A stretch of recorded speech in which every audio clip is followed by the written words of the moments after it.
dead children and also other people. No man ought to tell another man what he's got to live for or what he's got to die for. In this state full, we declare this land to be a free state of Jones. They're poor farmers, deserters. They seized all of Jones, Perry, and Hammersmith counties. Is that even possible? You ready? So now we're both just kind of watching it, actually kind of interested now. All right, Matthew McConaughey. Watch the full trailer at youtube.com/freestyle. I like what you got. I like what. Show me what you've got. I don't know how that's going to be. That's not how signs That's work. not how signs work. That's also very dangerous. You just put that lady in her new Nissan into a construction site. Their license plates are Rogue 1 and Rogue 2. Because they drive Nissan Rogues. But, they weren't able to get sponsorship from Star Wars. So that would actually be cool. What if instead of X-Wings, Honda means family. they all drove Nissan? Oh, Honda means family. Oh, God. Remember when the NFL actually started an ad with Marcus Mariota saying a line from Disney's Lilo and Stitch? Yeah, and I'm remembering it right now. Yep. Ohana means family. Good job. Well, they are partners, of course. ESPN and Romeo Crennel is fatter than Andy Reid. Well, that's blowing my fucking mind. That's like I mean, I know, dude. It's not a high bar, but still. Good Jesus job, Christ. Andy. You made it under Romeo. And that's something I don't want to think about. So, Alex, we'll spread the field. He's got 4 wide, 1 in the backfield. In the gun, changing the play, pointing out Wilson in a little bit. And they're looking to press Wilson, but Wilson's got to step on his steps man. up in the pocket, throws right, complete to Macklin. Macklin falls down, but gets up and gains about 7 yards. Yep, gonna have 3 to go, and J.J. Watt hurting down here on the field. Oh, that's not what you want to see. And you saw him trying to stretch something out on the sidelines. Looking a little gimpy there. And yeah, now he might have just... Yeah, that's not good. That looks like a knee injury. Knee or a leg injury. His left knee just buckles under him. Yep. Jeez, and we got to hope he's okay. If there's any consolation, it doesn't look like it's... Yeah, he's walking under his own power, but I don't think we're going to be seeing J.J. Watt in this game.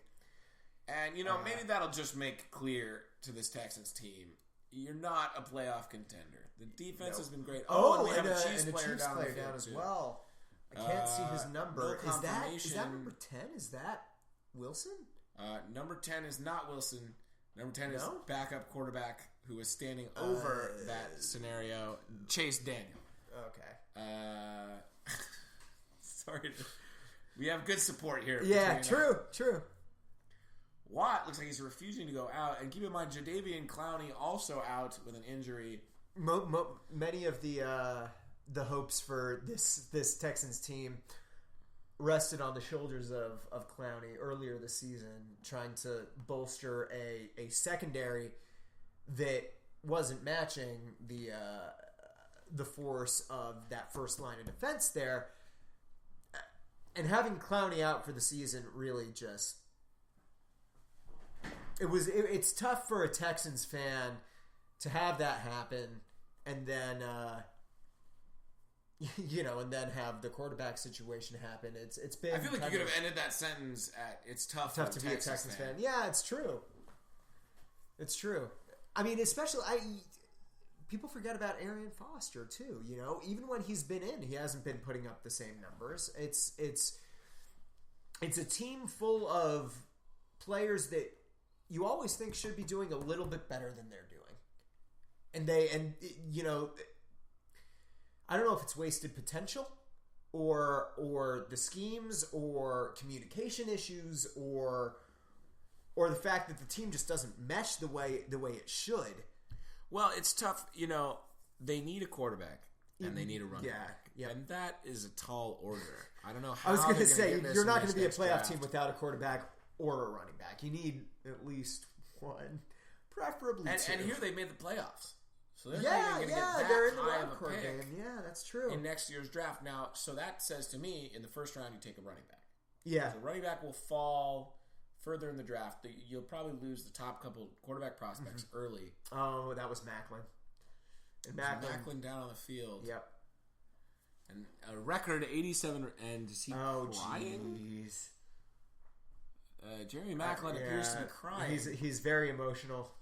Not sure if that's emotions because his team looks fine. Well, I think it's that he knows he might not be Alex playing Smith for the out rest of the game. in the shotgun. He's got Low Sharkhanded snap. West out to his right. He's going to pass across to Kelsey. Kelsey's got Kelsey open high field. stepping. Oh, big boy, stiff arm there on Shallow Hal. Andre Hal, and you can see Macklin just crumples there. Yeah. He might have twisted his ankle like there. that. And you can see him holding the right ankle. Yeah. The right shin, it looks like. Something going on the lower right side of the lower body of Jeremy Macklin, who had just started to come alive for this Chiefs offense. If the Chiefs are able to, keep it up and not absolutely blow this game, we're going to hope that out of the Macklin gun. can... Give is to Ware with a strong run off the tackle. Ware busting it through for a gain of about 12. That's going to make it 1st and 10. Oh, they're wondering whether his knee was down. Right there, they're talking about the spot. It looks like, but see if they can get the playoff before it gets called into question. Yeah, it's going to be 1st and 10, deep in opponent's territory for this Kansas City Chiefs offense. And this drive taking a lot of time off the clock. Again, still just a 2-score game. If Houston can find, the quick pass right to Kelsey. Kelsey with the screen. Oh, a nice little juke there. A little shake and bake from Kelsey. To make something out of nothing, despite very, very little help from Chris Conley. Oh, big flag here. This might be coming back as well. Out of Georgia.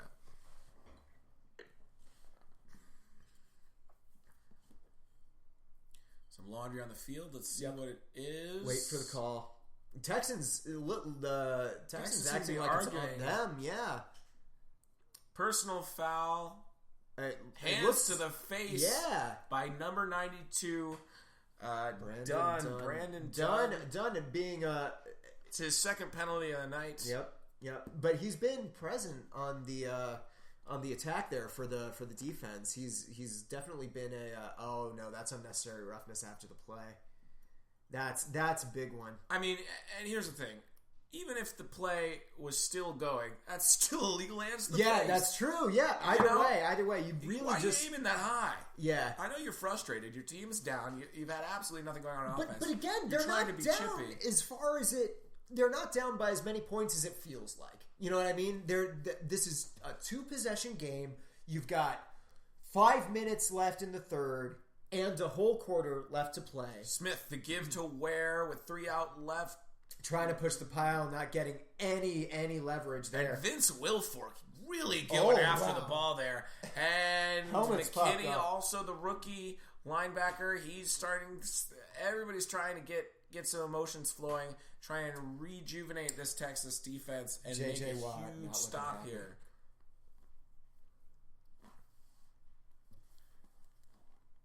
Doesn't seem like any flags flew on that.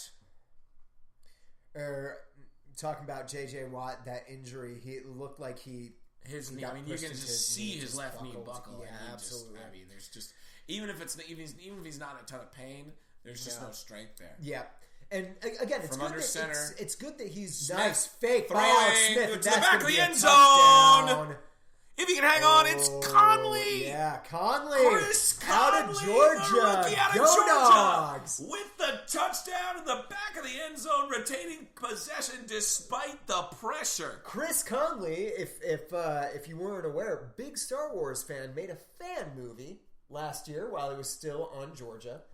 And it was pretty funny and good. Now dressed up as a stormtrooper, and he is showing to be a trooper right there. From Kareem Jackson. Yeah, close coverage. That was not bad defensive play there by Houston.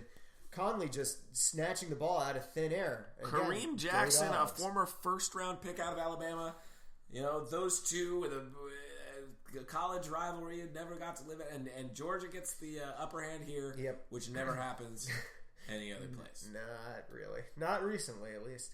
So Santos, Colquitt in to hold. Santos in for the kick. The long extra point. Santos has been great. Keep in mind what set this up was that penalty caused out of frustration by Dunn pushing one of the Chiefs players and getting called for that 15-yard penalty.